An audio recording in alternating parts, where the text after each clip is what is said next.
Alright, YouTube, this is, I guess we'll call it part 2, but it's not really a part 2 because they're two separate videos. Anyway, this is a continuation of me trying to troubleshoot the 2006 F150 King Ranch. Couldn't get the seats to move forward and back, but I think we got it figured out. There's a bound up track, so I thought. It's not really the track, it is the gearing mechanism that moves the track. I'm able to actually put a cordless drill on both the passenger side and the driver's side. So what you're going to be doing here, that piece right there, and I'll get a light on it so it's a little bit easier to see. That piece right there, it brings the power transmission from this flex shaft. There's a flex shaft right behind this, coming from the motor, and it goes over to that piece that we're talking about right there, and there's one on each side. So I'm just going to show you this one, but if you look down below, it's filthy, I know, I haven't got in here yet, but there's another shaft. That's kind of what you're looking at over it. Kind of hard to get the light and the phone in there, but anyway, there's another shaft that comes off of this right here, and this housing holds a worm gear drive in there, and that transmits the power from coming from the motor to roughly 90 degrees or so, and sends it down the rail to spin the lead screw, which moves this side of the track. Obviously there's another one on this side, but I have it removed, and you can see that flexible shaft right there has already been pulled out. Now to do this, we'll set that down there. There's a clip that you're going to pull off of this. It looks like this. Try not to lose it because it wants to jump back there underneath the seat and hide. Luckily for me, the seat position sensor back there, horseshoe looking thing back there, right there, is a magnet, so it caught it for me, and that's where it was stuck. Anyway, you'll pull that off, pull the shaft out, and then up here on top, I'm going to slide the flashlight in here. Right there is a screw, bolt sticking out, sorry. There's a bolt right there. That piece is what holds this whole unit on.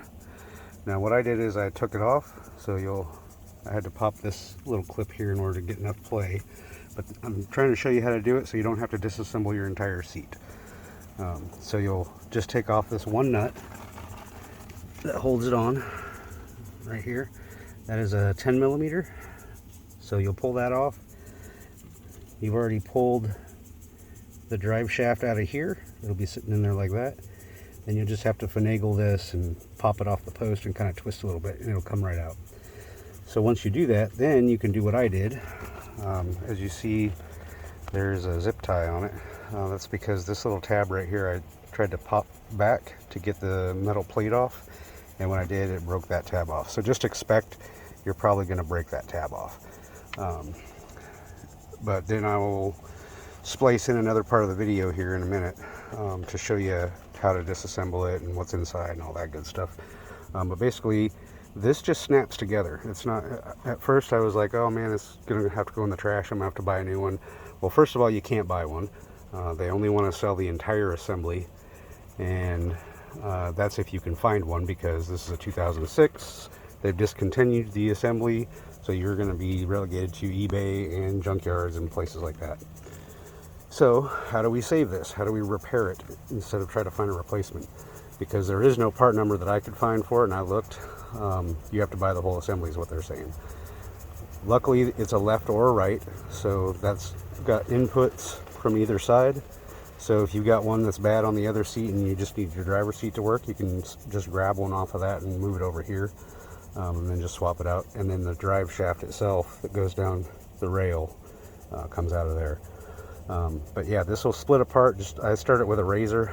Once the plate is off, the steel plate, start at the top, and I actually brought the razor all the way down and got it to start coming out, and then I put a screwdriver in there and just twisted the screwdriver, and these two halves will separate. There'll be a little pop sometimes.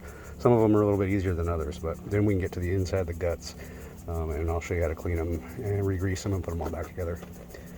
But that's it for how to get it on and off.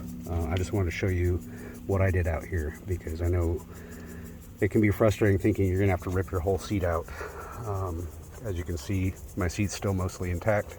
I did pull a switch because I was gonna try to get to the switch, and then I realized on the previous video that I didn't have to do that, so I just gotta put the switch cover back on.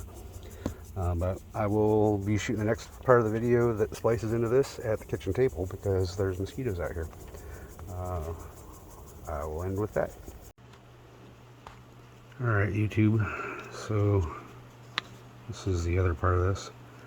So as you can see, those two halves will be like that. We pried off the plate. You may have to cut a tab off like I did on the last one because it just did not want to bend. But inside you will find that and that. Those two pieces will be inside the housing. This will be in here like so, and this will be in there with it. But just pull those out, clean them up. That's what we're doing, is removing all the old grease. It's almost solid at this point because it's a 16-year-old truck. You can see it's a pretty disgusting job. But the other option is there is none.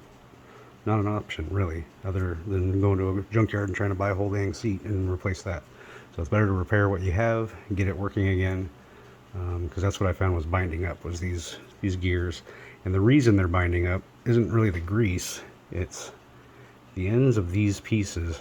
You can almost see how it's got kind of a flare or a taper to it on both of these. And I suspect that over time they kind of heat up from the torque that's applied. They swell, and when they swell inside those steel bushings there, they bind up. So what I do is I take this, I have a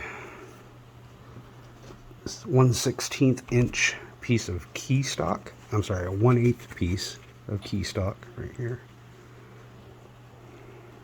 You can get this at Tractor Supply or wherever. And that 1/8 key stock is a perfect square drive, just like on your flex shaft that comes off of the motor. Hold that in a cordless drill, run some sandpaper on the end, and get it to where it doesn't bind when it goes inside that bushing there. And as you can see, this is a pretty tight fit and it doesn't want to even really turn. So smooth it out, polish it down a little bit, get it to where it free spins by hand pretty nicely, then just re-grease the whole thing, put it all back together. I'm using this awesome red grease here. I use it for a lot of stuff. They say not to mix grease-based stuff or base greases, so not lithium mixed with molybdenum and things like that, and that you're supposed to use solvent to take off the old grease. Well, we don't want to put solvent on plastic parts, and these are all, with the exception of the bushings, 100% plastic. Oh, and that steel plate. So solvent would probably just eat these to pieces. So we're just gonna wipe off the old grease, put on new grease after we polish these ends here, and then throw it all back together and get her to work. And hopefully you'll have power seats working again without the frustration of trying to rip out a seat, or yeah, that's pretty much the only option, is switching a seat out, if you can even find one. So good luck with all your older, I think these are Gen 11 F150s. That's what they were, the King Ranch I have, so it was like 04 to 08. So if you have something in there, you probably have these stupid little plastic housings that drive your lead screw for the tracks. And it's better to get this thing working again than it is to throw it out and, you know, or maybe even convert it over to manual. That might be another option, but that's kind of a headache too when you've already got all of your electronics set up for it. Anyway, I hope this helps somebody out.